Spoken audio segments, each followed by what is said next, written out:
Testosterone से आपको శరీరంపై టెస్టోస్టెరాన్ యొక్క ప్రభావాలు ఏమిటి? టెస్టోస్టెరోన్ శరీరంపై ప్రభావాలు ఏమిటి?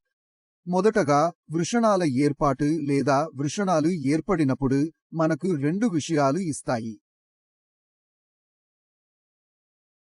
ఒకటి మీ వీర్యకణాలు మరియు రెండవది మన హార్మోన్లు. దీనిలో మనం టెస్టోస్టెరాన్ మరియు హార్మోన్లను లెక్కించుకుంటాము లేదా ప్రతిఘటిస్తాము. టెస్టోస్టెరాన్ మరియు హార్మోన్లు మీ శరీరానికి ముఖ జుట్టు, ఛాతీ జుట్టు వంటి పురుష లక్షణాలను ఇస్తాయి.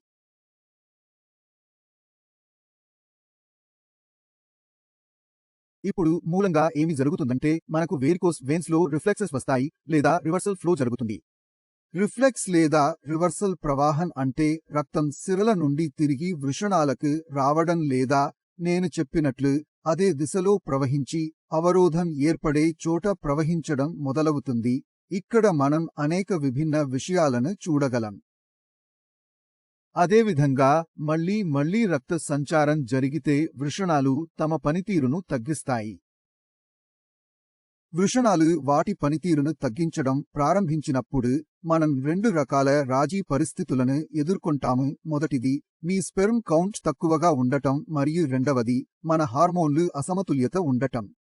దీనిలో FSH మరియు LH పెరగడం మరియు టెస్టోస్టెరాన్ స్థాయి తగ్గడం మనం చూస్తాము. అందువల్ల మీకు వేరికోస్ వెయిన్స్ ఉంటే కొంతమంది రోగులలో హార్మోన్ల అసమతుల్యత కూడా మనం గమనిస్తాము. ఇక్కడ మనం ఏం చేయాలి? మనం ఇక్కడ చేసేది వ్యాయామంపై కొంత ఒత్తిడి పెట్టడం. దీనివల్ల మన రక్త ప్రసరణ సరిగా జరగడం, మన వృషణాలు ఆక్సిడైజ్డ్ రక్తాన్ని సరిగా పొందుతాయి మరియు ఇది దాని పనిని సరిగా చేస్తుంది. కాబట్టి నేను వ్యాయామ లింక్ను కింది వివరణలో పెడతాను.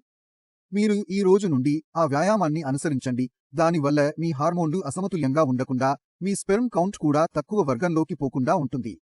మరియు మీరు వేరికోస్ వెయిన్స్ గురించి ఏమైనా తెలుసుకోవాలనుకుంటే లేదా దాని గురించి ఏమైనా అడగాలనుకుంటే క్రింద ఇచ్చిన నంబర్కు మీరు కాల్ చేయవచ్చు మరియు నా బృందంతో మాట్లాడవచ్చు మరియు సరైన పరిష్కారం పొందవచ్చు. ధన్యవాదాలు మరియు నమస్కారం. తరువాత వీడియోలో మీతో కలుస్తాను.